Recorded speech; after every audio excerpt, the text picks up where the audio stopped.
Right. Good evening, Red Hill, and anyone from outside who is viewing this program tonight.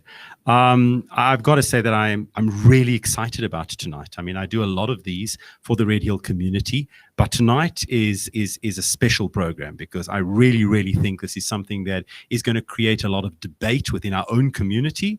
But also, I think it's a first in South Africa in terms of looking at bilingualism. And having it start in a school from very young.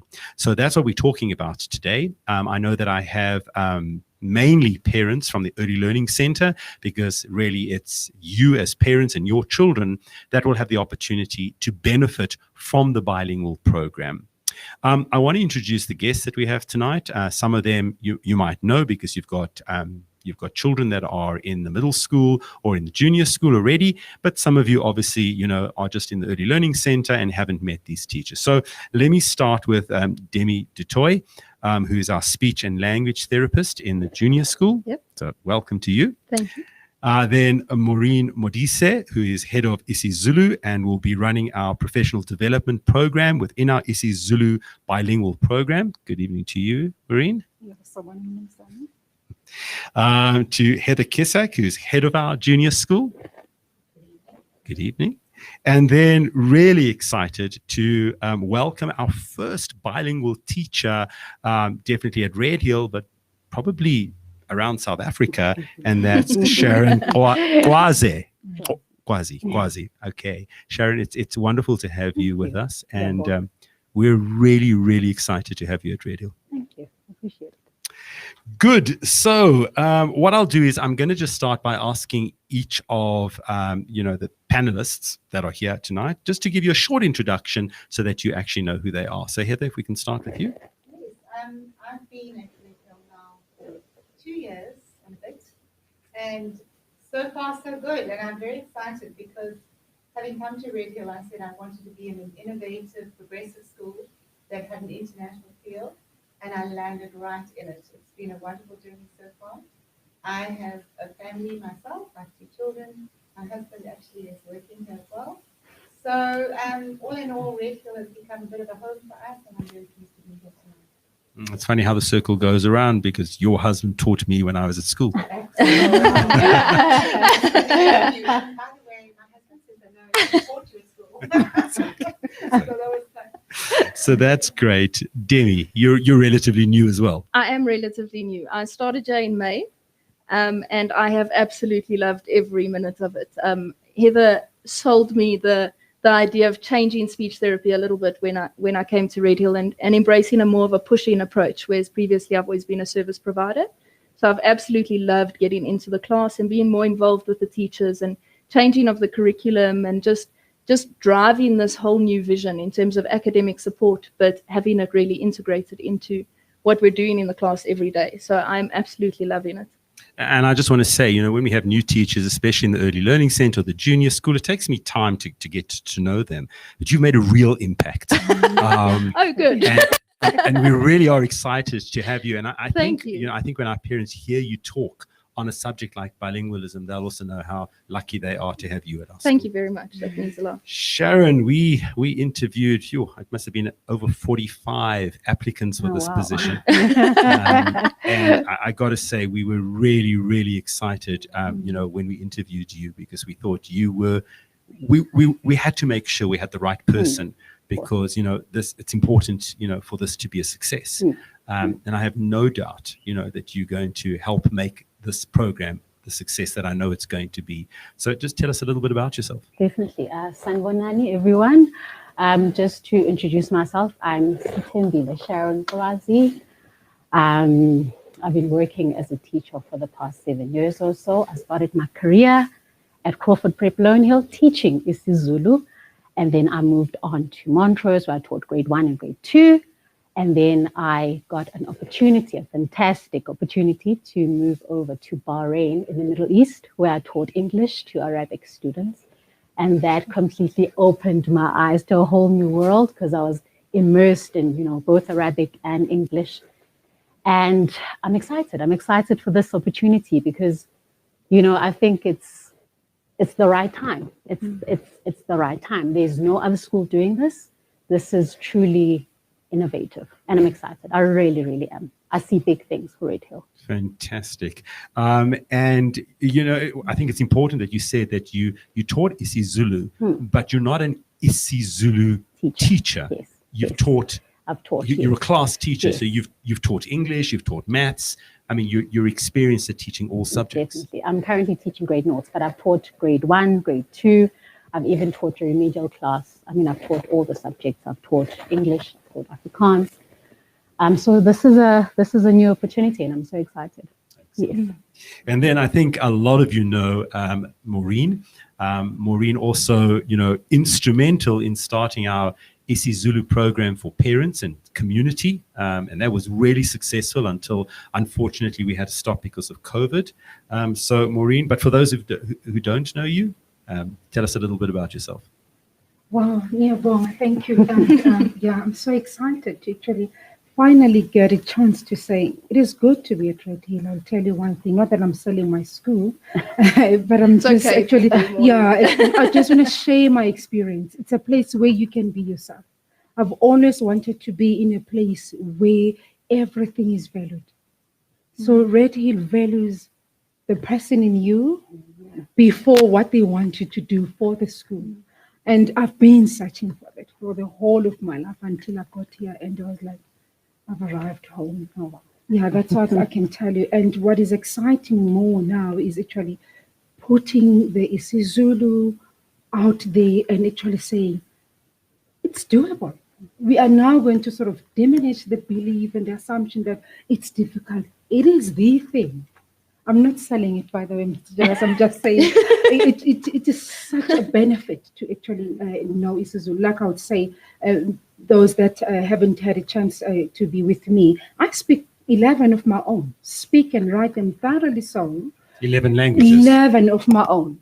And when I say of my own, I mean, I don't mean necessarily of people of color, if I must put it that way. I'm just saying I'm capable of actually speaking isiZulu, isiXhosa, isiTshivenda, Xitsonga, Setswana, Southern Sotho, Northern Sotho. That is beside my Portuguese, my French, and my English, and my Afrikaans. It is so liberating, actually, to have that you can go anywhere and still feel at home. You can go anywhere and still be able to say, you know what, I'm not lost here. You join them. So the saying goes, sure. It's either you join them or you beat them.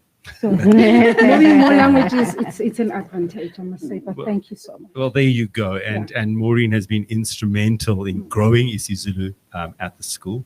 And it's a pleasure working with Maureen. So I look forward to you being involved in the program as well. Yeah.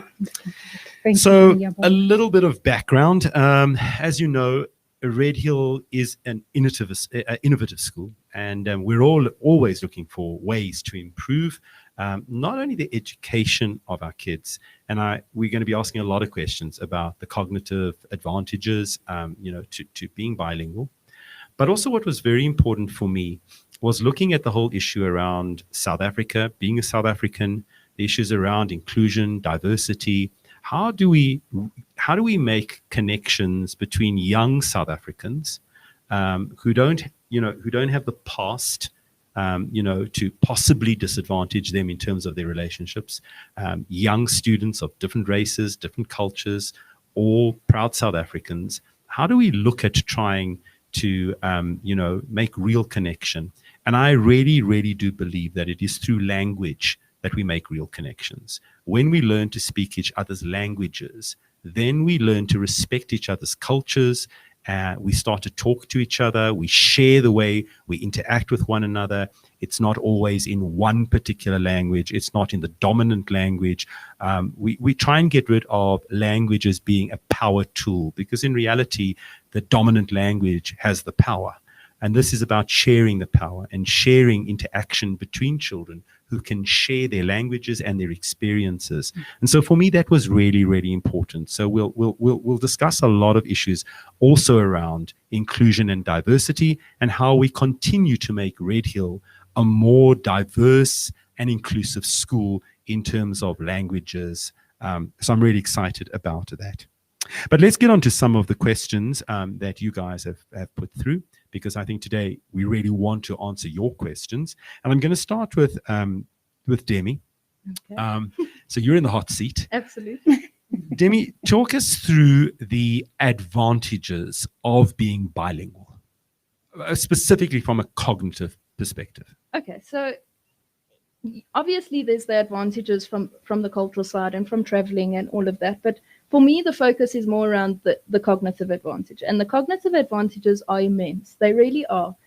In terms of, it creates better executive functioning skills, so problem solving, attention, multitasking. All of studies have shown that all of those skills definitely increase, as well as the fact that metalinguistic skills increase. So once you've learned a second language, it's easier to learn a third, fourth, fifth thereafter. As well as the fact that, studies have shown there's a reduction in cognitive decline as you get older.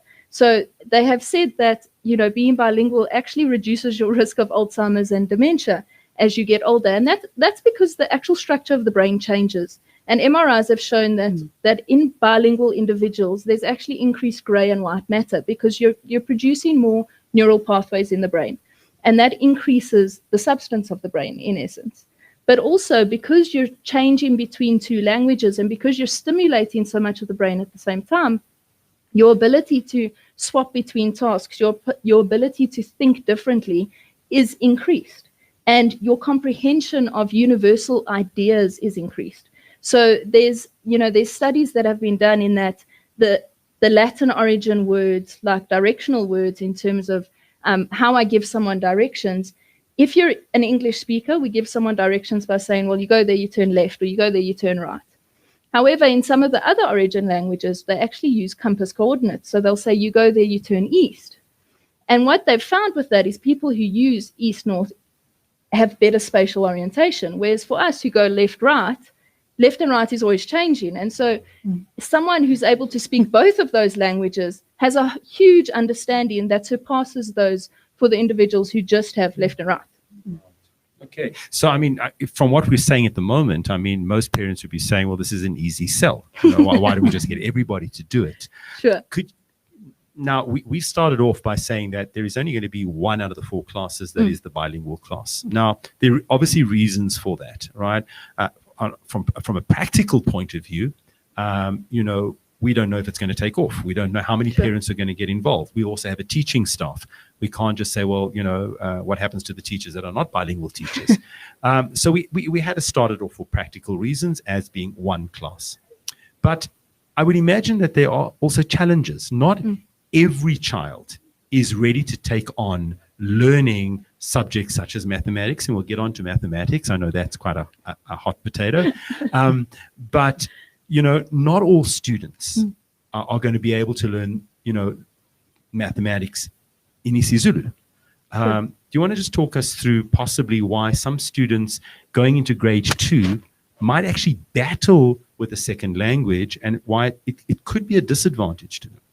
Sure. So I think it's definitely a case-by-case situation. And we've spoken at lengths about how we make sure it's the right fit for the students who are opting in.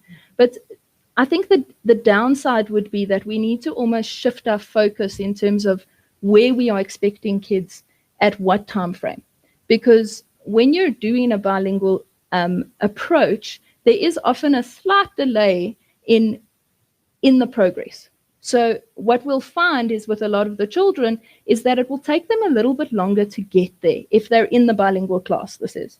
And whilst the studies show this isn't a delay that's making them, considered to be outside of the norm. It's just later than necessarily their peers. However, that catches up. It's kind of like when you have a premature baby and you have a corrected age for a certain period of time. When you're doing bilingual language, that often happens as well, where there's an initial slow start and then it picks up. However, when it comes to children who, obviously we're all neurodiverse, and so everyone has different strengths and weaknesses and think in different ways. And so we have a group of children who may not be as language strong necessarily, and in which case there may be children who are already in speech and language therapy, who already have a really low vocab in English. Then trying to put them into isiZulu, if isiZulu is not their home language, that is, could be a challenge for them because that base that we're working off is not there or a little bit fragile. as well as things like if executive functioning is currently an issue, if we're having difficulties in a lot of working memory skills, if we're having difficulties in content subjects like maths already, then perhaps case by case, it may not be the right space. I'm saying case by case because it's a tricky one, because we may have children who are isiZulu first language speakers who, if they're put into the class and getting more isiZulu, they may actually improve. Right. So it really is a bit of a tightrope, but we've spoken at length about how we will juggle that and how we will make sure, in conversation with the grade 1 teachers, in conversation, I think to an extent with the parents too, as to how we will make sure that this is the right fit for your child. So I think it's very similar to what we do when we have interviews with parents about whether their kids should be doing the IEB or the IB, right? It doesn't mean that one is better or that one is worse. It's just different courses for different horses. Absolutely. Right? So I think what parents need to understand is that there will be a process. The most important thing for us is that the interview, the consultation with the parent, the consultation with the grade 1 teacher is going to be there to ensure that, to the best of our ability, the children that are in the bilingual class will be fully supported and will be able to learn as well as anybody else in any of the other classes. Absolutely. And the other thing that I do want to stress is that for students that might not be ready to learn, a language in terms of being bilingual, there's a difference between, having equal amount of time between isiZulu and English, which makes you bilingual, and the other classes who will still be learning isiZulu and Afrikaans. They will continue learning those languages, but at a slower pace. Correct. And while they might not then end up graduating as bilingual students, hopefully by the time they graduate, should they choose Afrikaans or isiZulu, they will be able to speak it. So it's not like, well, that's the end of the story if I'm not in a bilingual class. Definitely not. And I think we already know, and we're really confident in our language programs that have currently existed. They've been hugely successful to date. Right. And there's no reason why that would change. Okay. Maureen, if I could move to you, because, this is not our first attempt at, getting our kids used to listening to both languages. A year ago, right, we started a program in the Early Learning Center, and I think our parents are aware of it, where all of our co-teachers, the co-teachers, one of the teachers speaks in English and one speaks in isiZulu. Do you want to just run us through how these kids have already been preparing and how our teachers also therefore would know which teachers are, which kids are picking up on both languages quicker? If you could help us with that one. Yeah, because of the collaboration that we believe, remember we true believers of collaboration. Is that when they plan, we plan as a group, and then we come together. And in our meetings, we sort of it's more like meeting / workshop, where we literally are displaying to each other that, okay, if you're coming the Zulu way, here's how you do it. If you're coming into English, here's how you do it. But if you're combining the two, here's how you can scaffold it. And then it has worked pretty well, to be honest with you, to a point that. Point number one is the children are learning both the languages in a space where they're comfortable. So it's not anything that is big or scary or sinister to them, because the environment they're within, it's what they're used to. The teachers that they're with, they're used to. And then bringing in the isiZulu specialist was the best thing ever. Because as I'm speaking to you currently, it's more like whenever they have a conversation, they throw in the isiZulu words. It's more like it's getting to be a norm. It's no longer like, what are you saying? They know. It's like, oh, I heard you said this, and it's happening throughout their day, in their school day. And that on its own it's showing there's so much growth that's why Dave is saying we know and we believe that with that foundation laid so firm, this is going to be a success. Fantastic. And obviously, in your role, you will be working with the isiZulu teachers in terms of their professional development, which is really important, as we work with professional development in all of our subjects.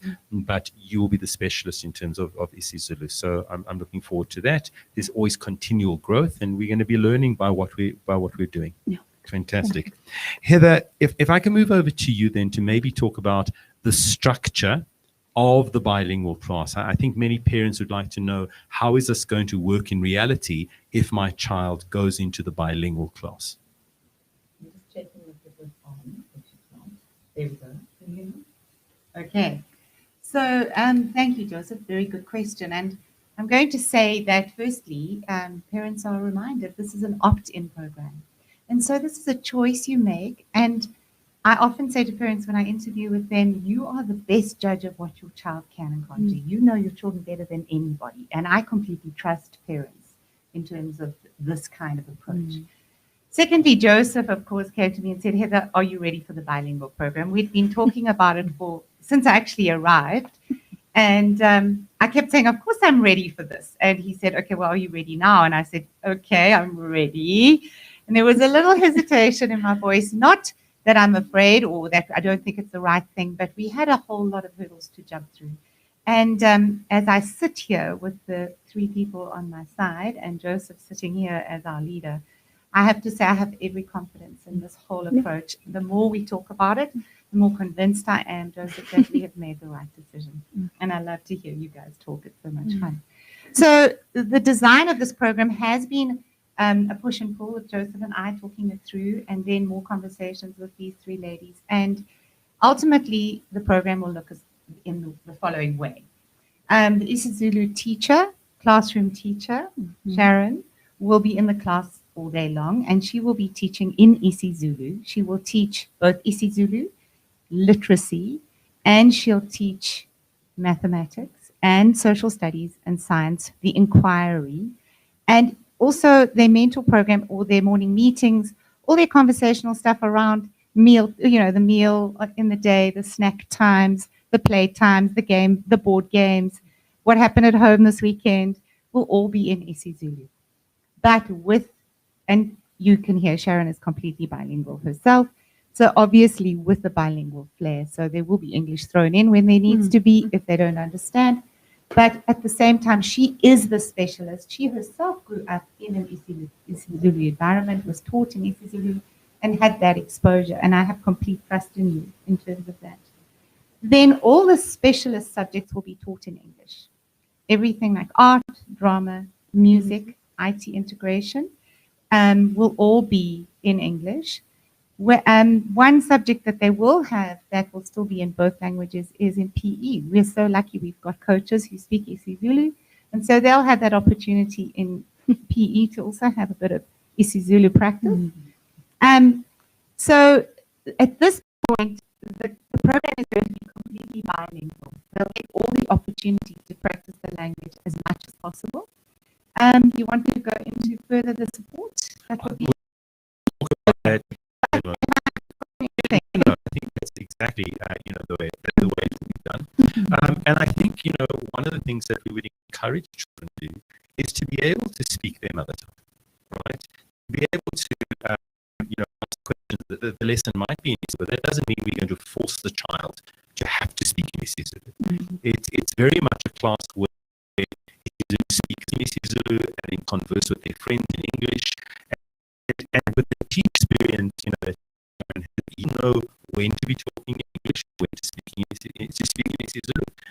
I think that's what makes a teacher is you can feel where the class is going and they need extra, and when you need to move from isiZulu into English, and that's what's wonderful. But the most important thing is to get the kids to be so confident to switch languages. It might be an isiZulu speaking student who's explaining to an English speaking student, but in isiZulu. So they might be doing maths and then they're talking in isiZulu. So I think, that's going to be the flavor of the class. So Sharon, if I can move to you, possibly, do you want to give us any examples of things that you've picked up in your teaching, specifically around the challenges and the benefits of a bilingual class that you might have been teaching? Well, when I was teaching in Bahrain, just children being immersed in both languages proved to be exceptional. I mean, the parents also enjoyed seeing how their children responded in both English and Arabic. which was an eye opener for me, which is why I thought, this program is absolutely amazing. Because as they move on to the higher grades, they've picked up that language and they move on with that language. And the reading as well was absolutely phenomenal for me in grade 1, where the children learned Arabic and they learned in English. So yeah, I truly believe in this, definitely. Okay, so I think what we should also let our audience know is that this is not a groundbreaking thing worldwide. Yes, it isn't. There are students in Europe who are learning in English and French, or Spanish and English, or Arabic and English. But that's why I'm so excited for Red Hill, because it is something truly new and it's something new for us to try. And I'm so confident that we're going to get it right. We've done all the research and we've been speaking at length, like Demi and Heather said. And sure. It's definitely going to be a good thing. And also, although I always see ourselves as leaders in education, we've always opened ourselves up for other schools to come and see what we're doing. Because we will make mistakes, we will learn from them, but we'll be able to hopefully progress this in South Africa, where we possibly should have been 30 years ago in a country like ours. Never mind 30 years ago, 300 years ago, right? Where children in our country can speak in multiple languages. So that's exciting. I'm sorry, Mr. Josh. Sure. I just wanted to add on what Heather said when she was talking about what other subjects they're going to be doing in Israel. Actually, even with music, that wagon is going to get us so far. Because remember that they're not only going to be singing in English, there's going to be African songs, which of course they'll get to a point where they say, what's the meaning of the song? And then you start, relating a story, you're relating where it originates. And then obviously as you're relating, then comes the language. Then we go, and it's like you say, okay, if in English you say, bayavuma, what do we mean? They agree. Okay, then it's a common word that they're using every day. Or to agree is uguvuma. They're not going to forget. And if they sing that, it will always register that, oh, okay, I've heard this word in music. Now I'm hearing it in class. It is so intertwined and linked to a point that I am so sure we're going somewhere. We're getting somewhere. Excellent. Yeah. Demi, tell me, just from your experience, because a lot of parents have asked the question, I'm fine for them to be learning isiZulu in history or in geography, but mathematics, Give me the DV. surely it's impossible to learn mathematics in another language. Your feelings on that? I think that in order for us to understand this, I think we actually need to talk about what language is not. And language is not, first of all, thought. Although people think that language is thought, it is not. Language is a way that we express our thoughts, but we know that language is not in and of itself thought. And the reason we know that is not just from studies of individuals who may get aphasia where they lose their ability to use language and they're still able to do maths equations, they're still able to problem solve, they're still able to navigate their world. We know this not just from children who, before they start speaking, have an understanding of cause and effect. We know this about animals who are non-linguistic and understand cause and effect, understand object permanence, that something continues to exist even when we take it away from them. We also know it from the fact that how we store language is not verbatim words. So we store the gist of a message. We store the content as opposed to the words. If I asked you to repeat everything I've said so far, you wouldn't repeat it verbatim. You've stored it in your own way with your own flair. And so we need to understand that maths is a thought process that is different from a linguistic process. And so we say that isiZulu is a linguistic language and maths is a conceptual language.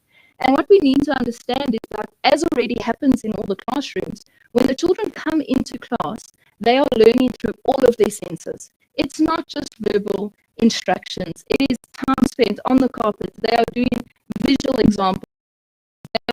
They are dancing in it. They are clapping it. It is happening in every possible way. And it is happening in there's repetition. As well as code switching or switching between the two languages is possible to happen.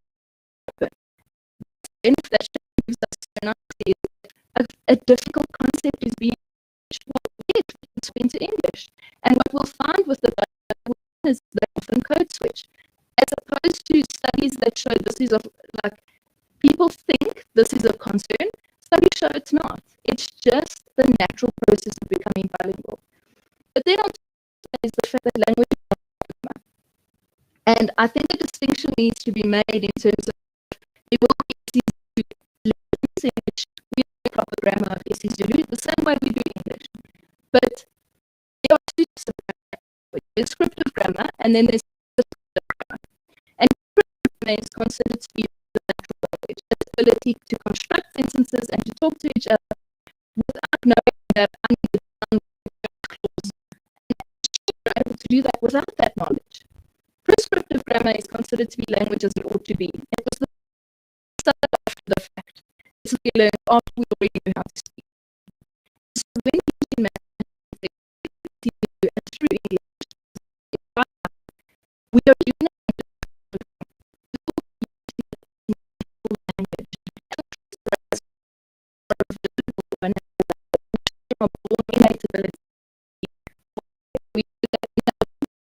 All the languages in the world comprise of approximately 800 phonemes, 800 sounds, and as a baby, you have the ability to distinguish all 800. But depending on what you're exposed to, you develop the 40 sounds that are linked to your language. And so those neural pathways become established. And so when I think of neural pathways, we can think of it like a path or a road, and ways aren't established. It's kind of like a sand road. It's difficult to ride on. It's a little bit of an unpleasant drive. But the more you do it, it becomes almost like the 5-lane highway. It's so easy to drive on. And that's what happens with natural language, is that we develop these 5-lane highways. For children now coming into grade 2, those neural pathways for isiZulu, if they haven't been exposed to it as much, are still maybe a bit of a sand road. But as they're spending time in it, as they're getting that exposure, the vocabulary is being fronted before a lesson, that road is becoming established. And that starts to become another highway. And so it's not the fact that maths is this doozy. It's the fact that, you know, language is a method for us to teach mathematics, but the conceptual understanding should not be compromised. Okay, excellent. Heather, we're also going to be having full support in the program for the students. So we didn't just say, well, you know, there's going to be one teacher and let's hope it kind of, you know, just works out, you know, and hope that, you know, everybody's going to catch on what's going on. We have full support for the teacher as well as for the students. Talk us through the support teachers that will be in the class. So some of the things that we've done, and you already have the support around you right now, so there's already a team sitting right here. But one of the other things that we've done in the junior school is introduce 2 specialist teachers who are experts in their field. One is Brenda Harlock-Jones, who is our literacy coordinator and coach. And we also have Jacqueline Venter. A lot of you will know Jacqueline. Jacqueline Venter is our maths and maths coordinator in the same role as Brenda, but in a mathematical area of specialization and expert. And both Brenda and Jacqueline not only work with all the other teachers in the junior school at this point, but will work with you more than to start with, just going through a process with you to support the children as and when you need it. And I think more importantly, the success of the children is uppermost in our minds. So we are going to be keeping a very close track on these children and seeing the approach. We have a very specific approach to both the teaching of literacy and numeracy. And I think the philosophy goes across any language. And that's the beauty of this. And maths is also a language. We know that. So I love that idea. I think our programs that we use as a guideline become support systems in themselves as well, because they are frameworks for you as the teacher to drive the creative juices in terms of what we know is best in terms of education. So I think the trust part is critical, because I think we are the experts. We do know what we're doing. I think that the process is going to be new, but we know that when we bring children into our school that don't speak any English, within the context of an immersion into English, we know they're quiet to start with. They don't speak as much. This might be a quieter class, by the way, just to start with. And before you know it, they're talking away to their friends and they're able to express themselves. So the support that we get from these two teachers is going to be absolutely phenomenal. And I think it's important also for parents to note that the support won't only be in the bilingual class. I mean, we have support systems in all of the classes, and I think that really is important. Can I add in the intern? Sure, please, while I try and figure how to work this. I think, while Joseph tries to manage technology, I'd like to mention that we also have an intern program at the junior school that's growing quite significantly. And we started off, the intern program has existed at Red Hill for some time, but we've actually got a team of people or a trust that is supporting us further. And may I mention, Joseph, the Du Toit Trust? And we are interviewing at the moment for the grade 2 and 3 teachers to have interns in the classrooms to support you as well. And they are isiZulu speaking at this point. So, I mean, that's a wonderful thing about what we do, I think, at Red Hill, is that even, over the last couple of years, we have, we have teachers in our early learning center. There are 2 teachers in every classroom. And the teachers are, they are co-teachers, they've got degrees, they're studying to be teachers. And that's very beneficial to have 2 people in a classroom. And so to have the interns, the extra interns coming in, learning their profession in our school, is a great help. Okay, let's get on to some of the questions. I can see I'm reconnecting here. So for whoever's doing this, it says reconnecting, but I do have one question. Is this a 1-year commitment, or will the bilingual program extend for another year?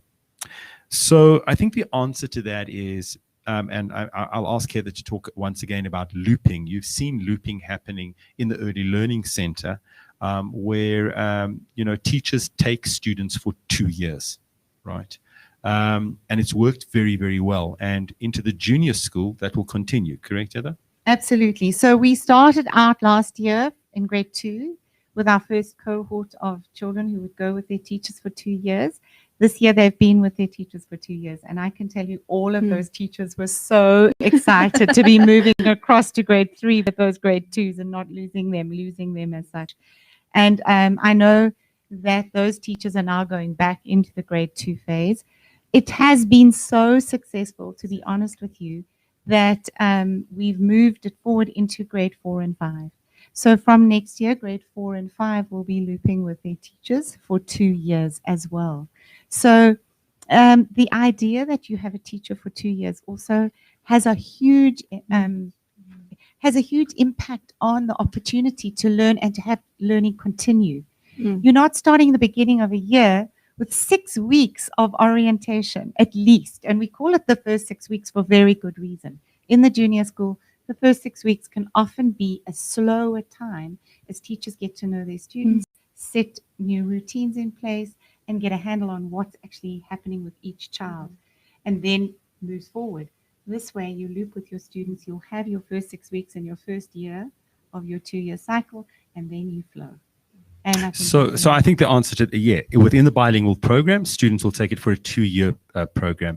And I think, we spoke about this earlier. There has to be a commitment to the program from the parent. It's got to be, I want my child to have a bilingual education. I'm in this for the long run. And even though there might be challenges, I'm going to work through those challenges. And I'm not going to blame it necessarily because it's the bilingual program, so I want to opt out. The problem with that is, if your child wants to opt out, there isn't a class to send your child to because the other classes are all full. So in reality, it is a 2-year program into grade 2 and into grade 3. While we try and work on our connectivity, that's why it's good to have things in writing as well. There seem to be a lot of parents that are concerned that these students will not be learning Afrikaans. And I want to make it very clear that we didn't, by having a bilingual program in isiZulu does not mean that as a school we are anti-Afrikaans. We don't have Sesotho, we don't have Tswana, we don't have isiXhosa, and there are a whole lot of languages that we don't have. So actually Afrikaans and French are additional languages that we offer as well. Maureen, I don't know, do you want to tackle the contentious issue of why isiZulu as a bilingual language? Well, you know, when we started actually brewing this, we actually had to dig deeper in terms of, as a South African and living in South Africa and moving forward into tapping other spaces in South Africa.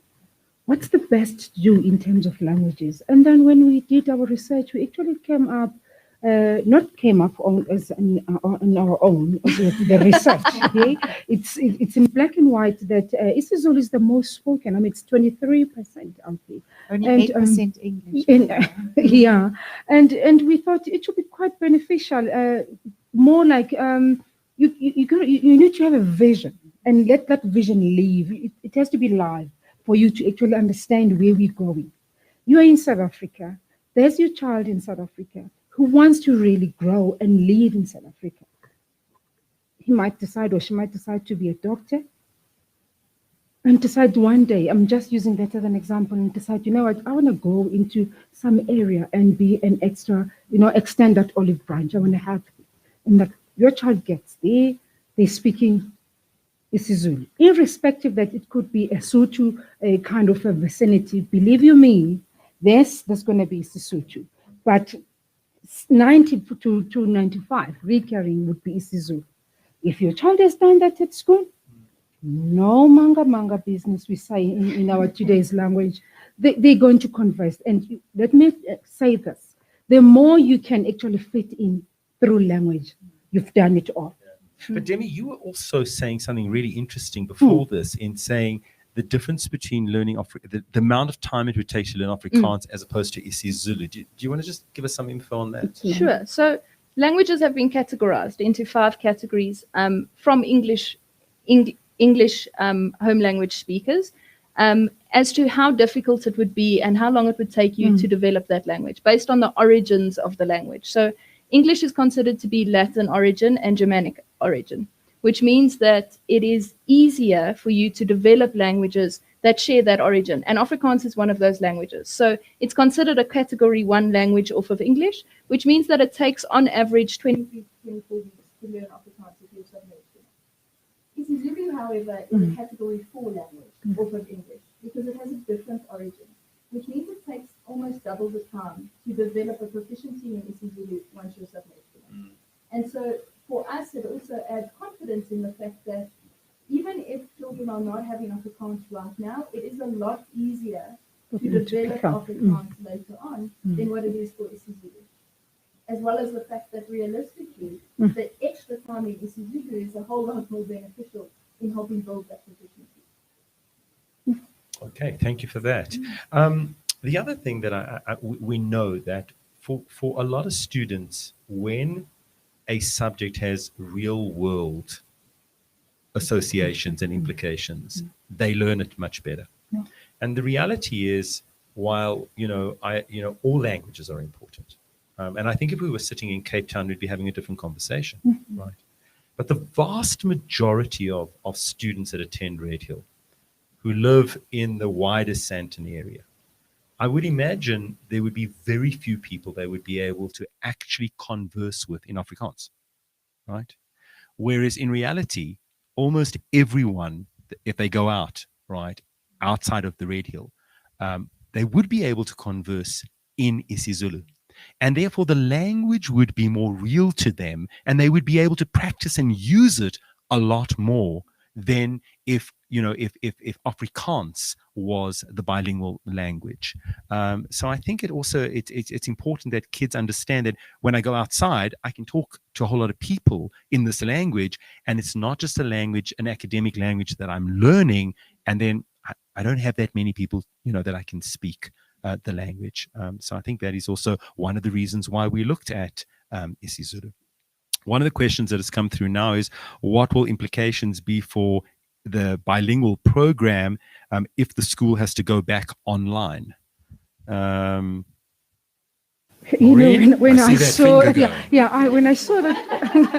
I saw that question, what came to my mind is that we operate on everything timetable. We have a time frame.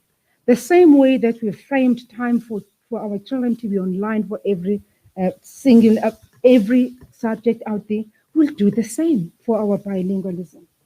I have a belief that our timetable will be running so smoothly because it will be so well planned and put in a place where we are saying, in case this happens, remember how we operate. Our operate, what's the word that has a Morandi? I don't know what you normally say. Our operate Morandi is in Red Hill. We prepare for rainy days.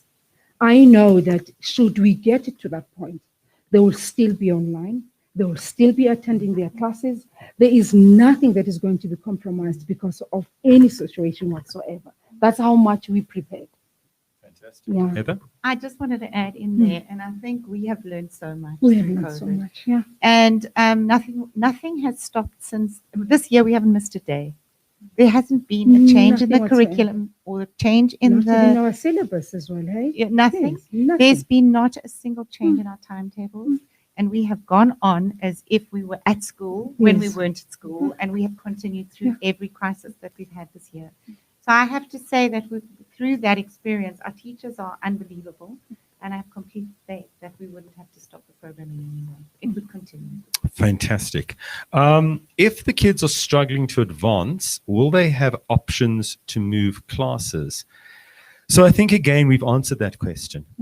It is a, you're buying into 2 years. You know, at the end of that, you would then have the option to then move into a different class. Demi, do you want to pick up on that? Absolutely. I think on top of that is the fact that, as with all the other classes, not just having the coaches, but we also have the kid lessons that take place after. So extra lessons from the teachers if the children need that extra little bit of input, as well as the fact that we have speech and language therapy that's going into the class, and the bilingual class will be no different.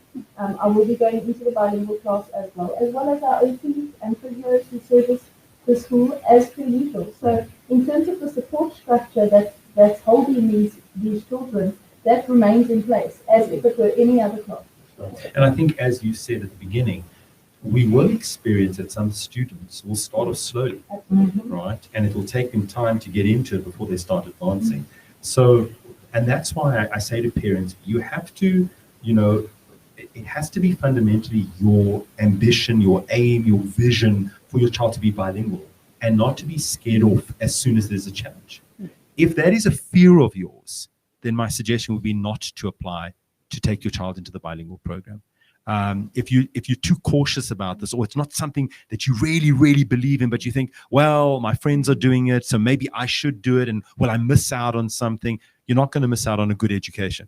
Everybody who's, in the other classes is going to get a outstanding education. So I would say, if it was up to me, even more than possibly the cognitive advantages, it would have to be something that I truly believe in, and that I want my child to be bilingual in English and isiZulu.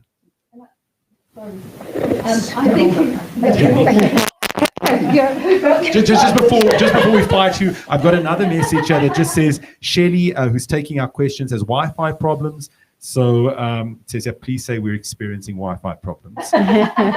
So if you would send questions to communications, and we will answer them.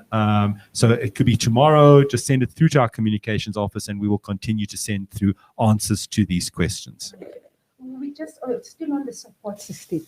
Our support system is so massive because we're going to run those. Remember, we had parent classes that we ran, the isiZulu classes.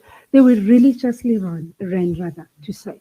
Like we had parents would have them to a point that we had parents that actually brought their families because of the benefit of actually learning how to speak isiZulu. I can tell you now, if parents get a buy-in, or they decide to actually buy into that, and they also get into the program where we actually are helping them, that's support. It's more like the bilingual will be at home, because obviously the teachers, it's like, yes, we're going to have those isiZulu classes, but we'll be doing those bits and pieces of, this is what is happening in the bilingual class. Should you need to help your child, this is what you can use. It's more like we're giving them tools to use. It's not like we're going to really sit there and depend on what is happening in the classroom with Sharon. Okay, I'm going to be rude and cut these to short answers because we've got quite a few questions still to go through, and we've only got, I think, about 5 minutes.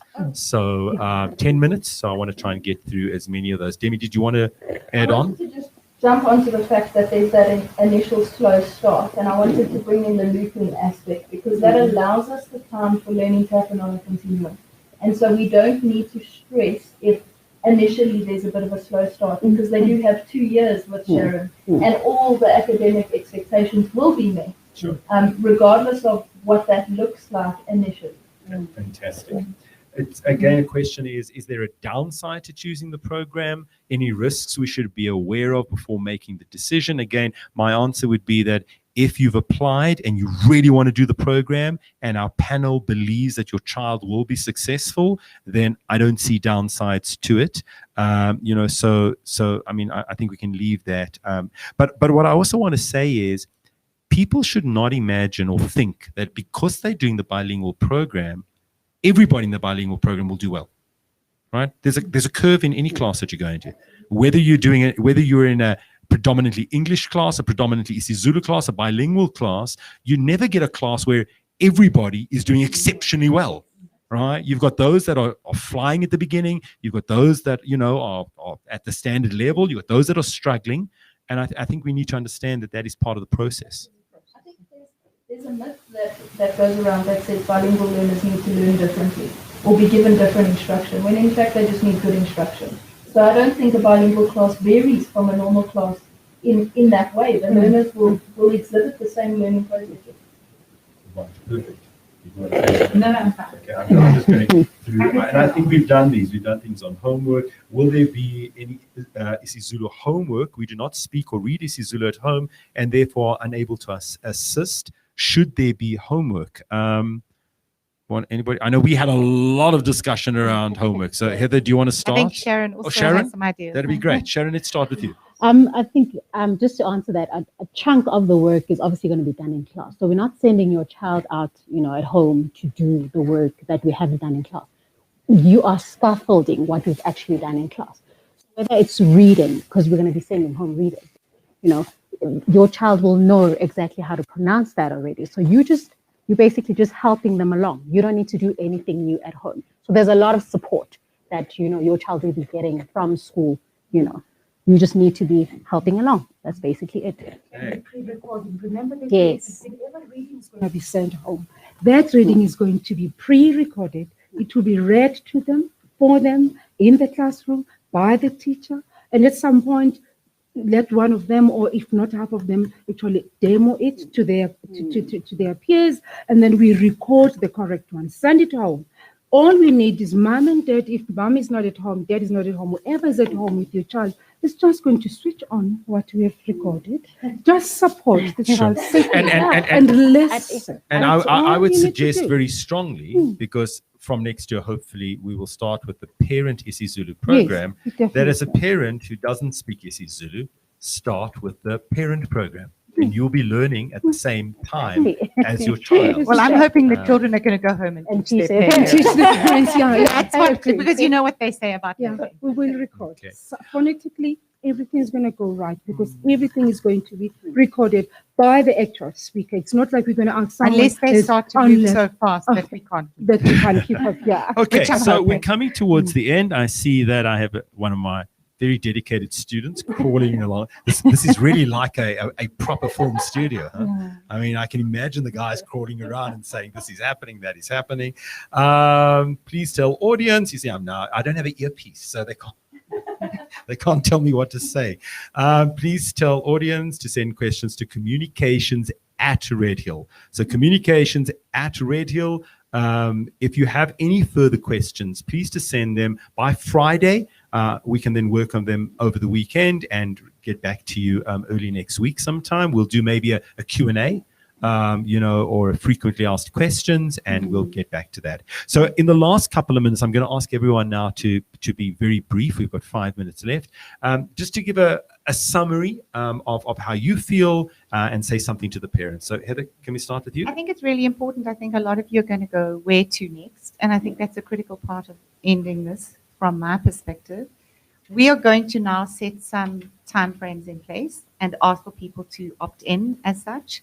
We will put some actual dates in place because we're hoping to have a step-up day for all the grade ones to their new classrooms and to meet their teachers and to meet with me. So I think that's what I wanted to say, that next steps will be to put those timeframes in place and to get your opt-in options. Fantastic. So once we've got, your questions, the ones that still are coming in, we'll put those together with a final letter from us with the final times.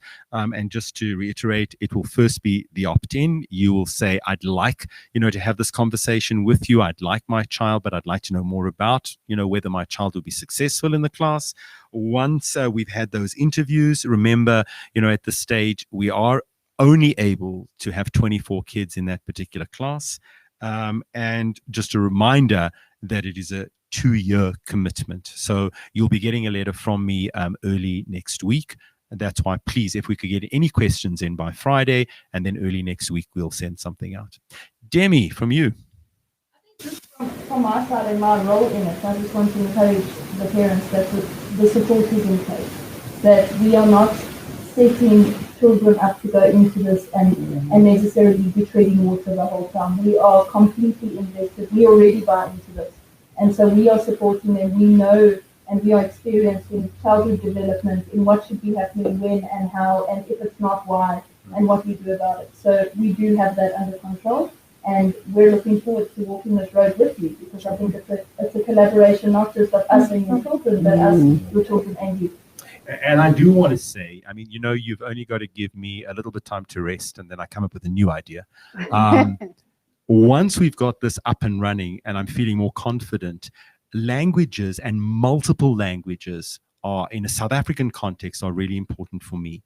And over the next couple of months, years, and moving forward, you'll hear a lot more from us about other languages. Now, they might not be taught in a bilingual class, but I am very keen to look at the other South African languages and some of the home languages that people might speak in terms of their own cultures. It might be Greek, it might be Arabic, it might be Hebrew. Who knows where we go? But just for our audience to know and our parents to know that Red Hill really takes languages and people's cultures very, very seriously. And we want people to hold on to their culture and their language. And that's something we're going to be looking at moving forward, and we're very serious about. I'm going to skip Sharon, because I'm going to give Sharon the last word, and I'm going to just ask Maureen then to come in. My last word. Together we can do this. It's doable. All we just need to do is to hold each other's hands and believe in each other. And at the end of the day, we'll have happy children, knowledgeable children. Why not? Multilingual. Sharon, over to you for the last word. I think just to reiterate, I'm going to be working with the other 3 grade 2 teachers quite closely, because we work as a team. So grade 2 content is grade 2 content. So whatever they're learning in the other classes, they're learning in my class. So if parents have any questions about, how the class is going to run, how I'm going to teach Zulu, how, whatever the question may be, please just send it through to communications@Red Hill, and I'll be there to answer your question. Good. So then to end off, I'd like to say that, I am incredibly confident about the program because of the people that I'm working with. And I think I think we could have had this conversation anywhere and at any time, and people would have found this really interesting because of the expertise of this panel. I mean, I just feel so honored to be able to have people of your caliber on the staff. And that's what gives me the confidence to move forward. So thank you. Ngiyabonga kakhulu. I'm looking forward to the voyage ahead of us. And for those of you who come on the voyage with us, we really, really, really look forward to having you join us. Thank you very much for joining me again on one of these sessions. We look forward to doing a lot more where we will be communicating with you and hopefully also educating our whole community. Thank you and have a good evening.